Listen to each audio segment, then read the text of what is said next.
Hello guys, welcome to 50th episode of global and Indian affairs. तो चलिए 21 जून के current events को देख लेते हैं। सबसे पहला इवेंट क्या है? वर्ल्ड म्यूजिक डे 2023 कब ऑब्जर्व किया जाता है? 21 जून को। वर्ल्ड म्यूजिक डे और Fete de la music is observed every year on 21 June. The first ever music day was established by Jack Lang, the French Minister of Culture, in the year 1982, and since then it is being celebrated across different countries of the world. The theme for 2023 is Music on the Intersections. ठीक है, so theme थोड़ा सा ध्यान में रखिएगा। और first ever music day कब हुआ था? 1982 में। ठीक है, किसने स्टार्ट किया था? जैक लैंग, जो फ्रेंच मिनिस्टर ऑफ कल्चर थे उस टाइम। सो क्वेश्चंस कैसा बन जाता है? वर्ल्ड म्यूजिक डे कब ऑब्जर्व होता है? 21 जून को। कब फर्स्ट ऑब्जर्वेशन हुआ था? 1982 को। किसने एस्टेब्लिश किया था? Jack Lang. थीम किया था 2023 का म्यूजिक ऑन द इंटरसेक्शंस। चलते हैं नेक्स्ट इवेंट पे। वर्ल्ड हाइड्रोग्राफी डे 2023 कब ऑब्जर्व होता है? 21 जून को। World hydrography day, a significant occasion officially recognised and implemented by the international hydrographic organisation, is marked annually on June 21।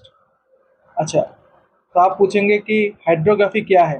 Hydrography is the study of water bodies. ठीक है, oceans, lakes, rivers, seize. मैं आपके लिए यहाँ पे लिख देता हूँ। सो हाइड्रोग्राफी का मतलब है, so hydrography means study of oceans, lakes, rivers, seas, water bodies. ठीक है, so hydrography means study of water bodies. ठीक है, सो इसके बाद क्या बोला जा रहा है कि this day holds great importance as it serves as a platform to highlight the crucial work carried out by hydrographers worldwide and to promote the significance of hydrography itself. ठीक है, सो बेसिकली बोला जा रहा है कि जो हाइड्रोग्राफर्स हैं, यानी कि जो हाइड्रोग्राफी को लेके स्टडी करते हैं, ठीक है, उनको उनका जो क्रूशियल वर्क है उसको सेलिब्रेट करने के लिए, ठीक है, या फिर इसका जो सिग्निफिकेंस है उसको प्रोमोट करने के लिए ये डे को ऑब्जर्व किया जाता है। The international hydrographic organisation was established in 1921 and headquartered in Monaco. So international hydrographic organisation जो है 1921 में एस्टेब्लिश किया गया था एंड उसका हेडक्वार्टर मोनाको में। एक चीज बता दूं, मोनाको जो है वो बेसिकली एक कंट्री है एंड उसका जो कैपिटल है वो मोनाको ही है। ठीक है, मोनाको सिटी। सो कंफ्यूज मत होइएगा। सो मोनाको यहाँ पे दोनों ही मतलब एक ही वो, क्योंकि वो काफ़ी छोटा यूरोपियन स्टेट है। ठीक है, तो इसीलिए उतना कुछ मतलब कैपिटल एंड जो नेम ऑफ द सिटी या स्टेट या कंट्री बोल सकते हैं उसमें कुछ डिफरेंस नहीं है। ठीक है, नेक्स्ट है, the organisation presented this idea to observe the day to the United Nation General Assembly which approved and welcome the initiative. The UNGA later adopted this resolution and since then World Hydrography Day is observed annually on June 21st, coinciding with the IHO's anniversary. So जून 21 को ही IHO का establishment हुआ था। ठीक है, and United Nation General assembly ने इसको finally go ahead दिया था इस डे को सेलिब्रेट करने का। सो इसको थोड़ा सा ध्यान में रखिएगा। क्वेश्चन कैसे आ सकता है? वर्ल्ड हाइड्रोग्राफी डे 2023 कब ऑब्जर्व होता है? 21 जून को। किसने एस्टेब्लिश किया था? International hydrographic Organization along with United Nations General Assembly. ठीक है, एंड इस साल का थीम क्या है? Hydrography underpinning the digital twin of the ocean. So ये है इस साल का थीम। थीम काफी बड़ा है, आने का चांसेस कम है, but music on the intersections world music day का थीम, उसका आने का चांसेस वेरी हाई है बिकॉज छोटा थीम है। चलते हैं नेक्स्ट इवेंट पे। International Day of the Celebration of the solstice 2023। सो आपको पता ही होगा आज 21 जून है। So largest day of the year बोला जाता है। ठीक है, every year on June 21 international Day of the Celebration of solstice is observe. So आज के दिन यानी 21 जून International Day of the Celebration of the Solstice भी ऑब्जर्व किया जाता है। ठीक है, the summer solstice is a beautiful astronomical event which happens when the pole of the earth tilts to a degree of 23.5 or more towards the sun.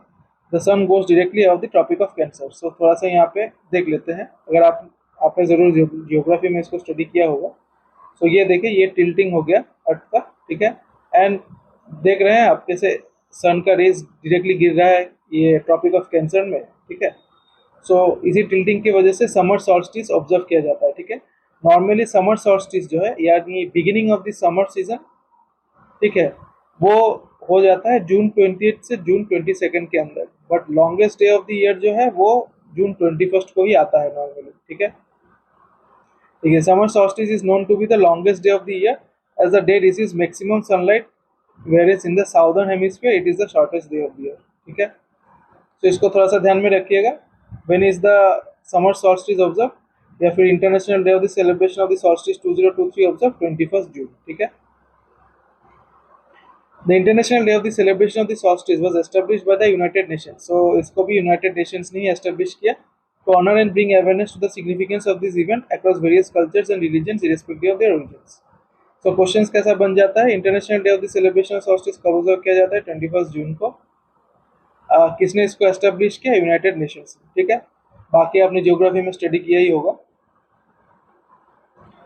चलते हैं next event पे। On the auspicious occasion of the Jagannath रथ यात्रा, union home minister and minister of corporation Shri Amit Shah inaugurated various development works and performed Bhumi Pujan in Ahmedabad. Among the inaugurated projects was the Kredai Garden People's Park, constructed by Kredai at a cost of approximately 2.5 crore, with aim of providing a comfortable and environmental space for people from all walks of life, ठीक है। Kredai Garden People's Park कहाँ पे construct किया गया है, अहमदाबाद में, ठीक है। इसको थोड़ा सा ध्यान में रखिएगा, वन लाइनर इवेंट है।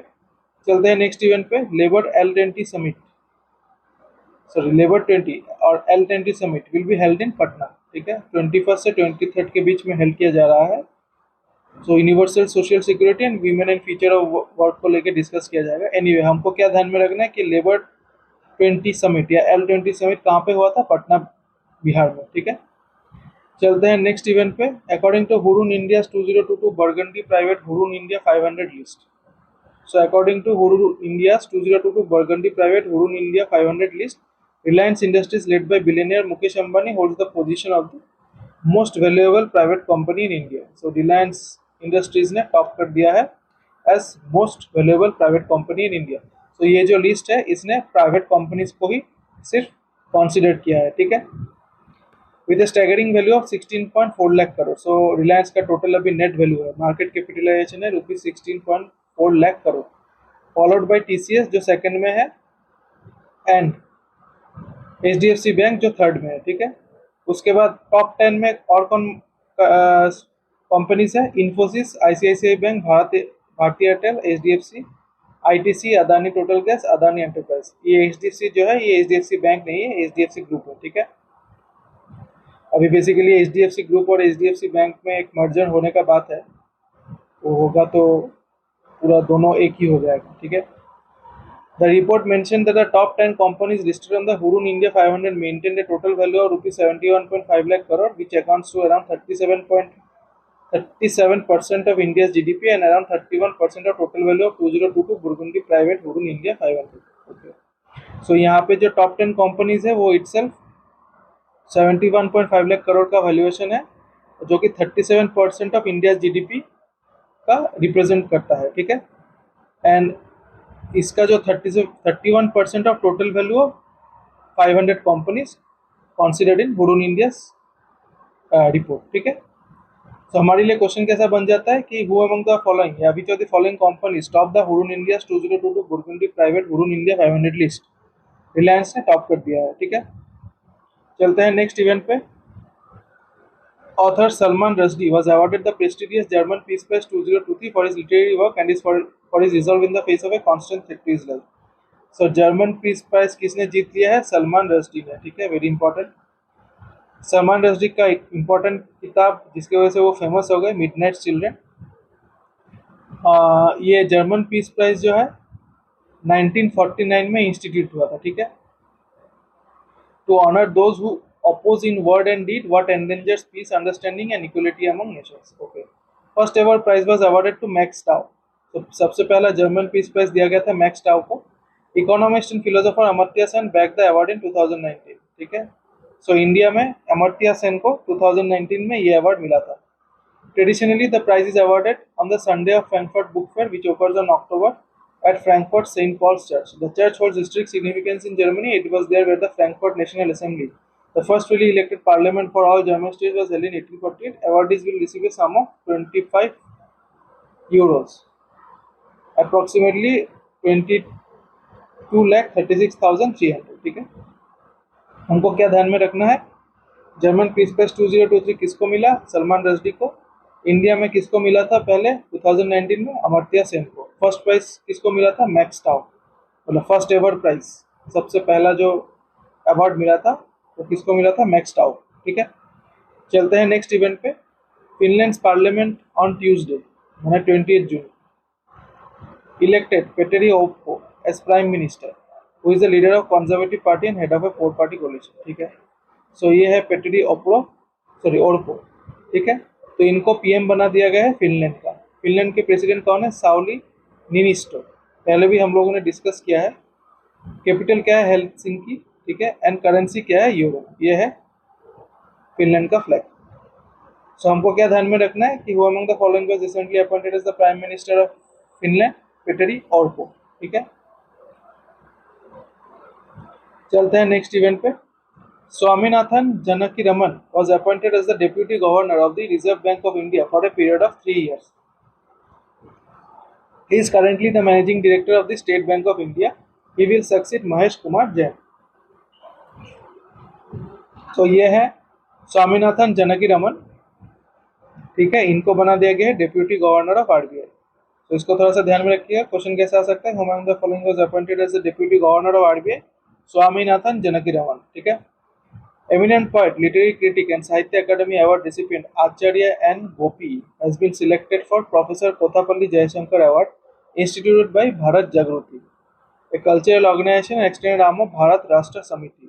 The award has been instituted earlier this year. So 2023 में प्रोफेसर कोथापल्ली जयशंकर अवार्ड को इंस्टीट्यूट किया गया है, इसको ध्यान में रखिएगा।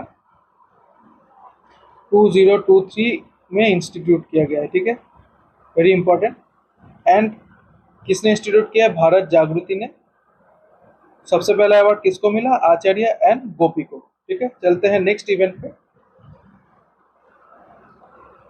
Union Bank of India unveiled 4 new deposit options for women, retirees and cooperatives. तो 4 न्यू डिपॉजिट स्कीम्स लेके आए हैं यूनियन बैंक ऑफ इंडिया।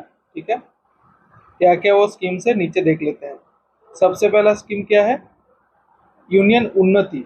ठीक है, is a current account specifically design for women entrepreneurs and professionals offering free cancer care coverage, personal accident cover, concession in loan interest rate, retail loan processing charges, minimum service charges.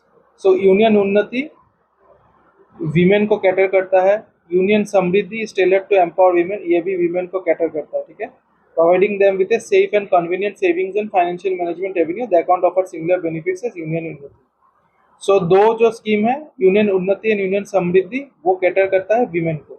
Third product क्या है? Union Samman, a savings account aimed at pensioners. So third product जो है Union सम्मान, वो pensioners को cater करता है। And lastly क्या है? Union SBCHS। ठीक है, सो यूनियन SBCHS, इसका फुल फॉर्म तो मुझे मिला नहीं। However it acknowledges significance of cooperative housing societies. ठीक है, so most probably savings bank cooperating housing societies, ऐसा कुछ होगा। ठीक है, offering concessions in loan processing charges for purchasing solar lights, elevators, other machinery as well as concessional rates for home vehicle, education loan for society and flat owners.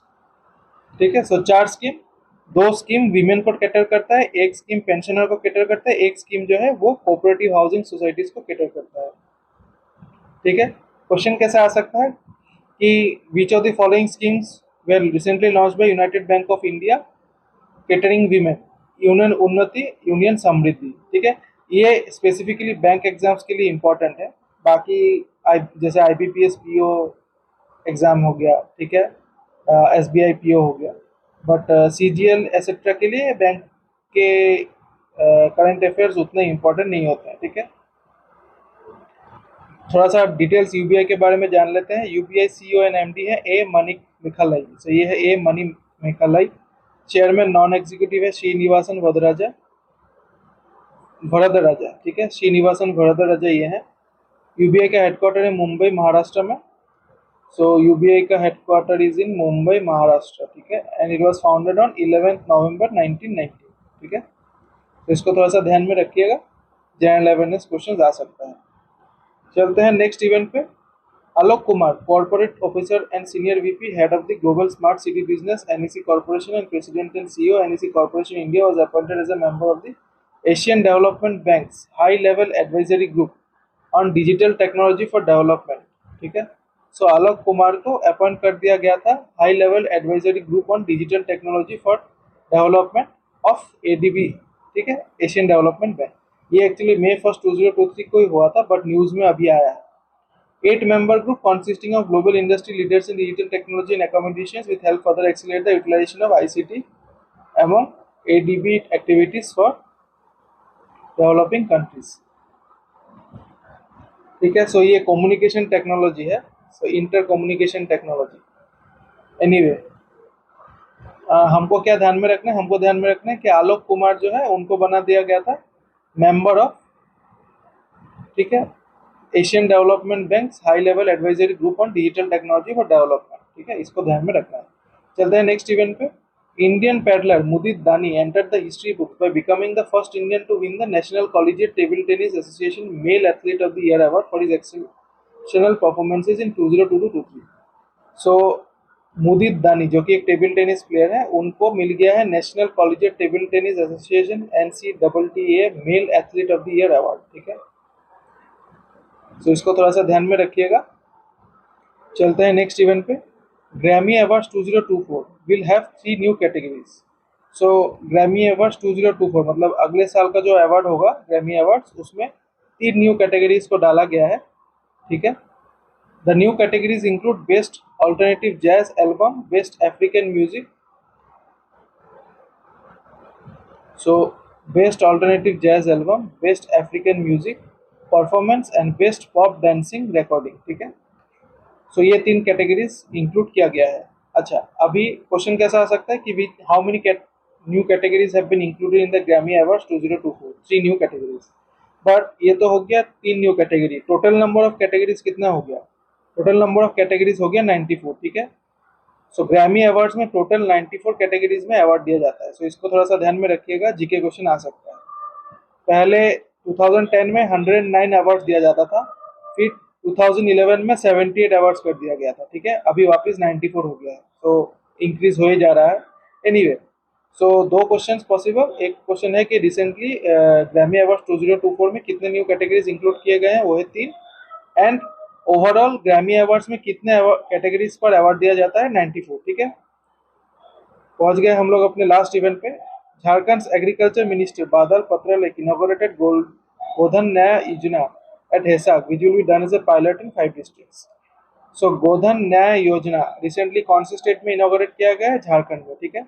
Objective of this scheme is to reduce the dependence of farmers on chemical fertilizers and to increase the income of farmers by preparing vermicompost using cow dung available in Jharkhand. So ये processed cow dung होता है, ठीक है, ताकि इसको carry कर पाए and then इसको बेच पाए, ठीक है। नहीं तो नॉर्मल काउ डंग जो है उसको आप कैरी नहीं कर सकते, ये थोड़ा सा प्रोसेस्ड होता है, इसलिए वर्मी कंपोस्ट बोला जाता है, ठीक है। This is a pilot project to convert cow dung produce in the entire state into vermicompost by purchasing it from cow herders and making it available to farmers at a subsidised rate, ठीक है। So question कैसा आ सकता है कि गोधन न्याय योजना कौन से स्टेट में रिसेंटली लॉन्च किया गया है? झारखंड में, ठीक है। पायलट कितने डिस्ट्रिक्ट्स में किया जाएगा? 5 डिस्ट्रिक्ट्स। तो चलिए गाइस, 21 जून का क्वेश्चन ट्राई कर लेते हैं। सबसे पहला क्वेश्चन क्या है? सबसे पहला क्वेश्चन है, who among the following was recently appointed as the PM of Finland? Petteri Orpo, ठीक है। सॉली निनिस्टो जो है वहां के प्रेसिडेंट है। Which of the following is the currency of Finland? Euro. Which of the following schemes were recently unveiled by Union Bank of India focusing women? So both Unnati and Samriddhi, both A and B. Which of the following schemes were recently unveiled by Union Bank of India aimed at pensioners? Union Samman और cooperative housing societies के लिए Union SBCHS. Who among the following recently joined as a member of the Asian Development Bank's high-level advisory group on digital technology for development? Alok Kumar. The International Day of the celebration of the solstice is observed on 21st June. Credai Garden People's Park was recently constructed in which of the following cities? Ahmedabad. World Music Day is observed on 21st June. According to Hurun India's 2022 Burgundy Private Hurun India 500 list, which of the below company is the most valuable private company in India? Reliance Industries. Who among the following was recently awarded with the German Peace Prize in 2023? Salman Rushdie. Who among the following was recently appointed as the Deputy Governor of RBI? Swaminathan Janakiraman. ठीक है.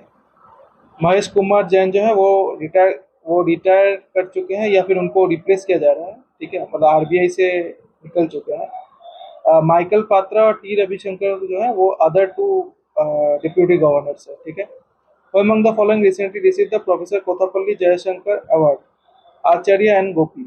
Who among the following is the MD and CEO of United Bank of India? A. Manika Mikhalai. Mani Mikhalai. The Labour L20 Summit was held in which of the following cities? Patna. Godhan Nyaya Yojana was recently launched in which of the following states? Jharkhand. Who among the following recently became the first Indian to win the National Collegiate Table Tennis Association Male Athlete of the Year Award 2022-23? Mudit Dani.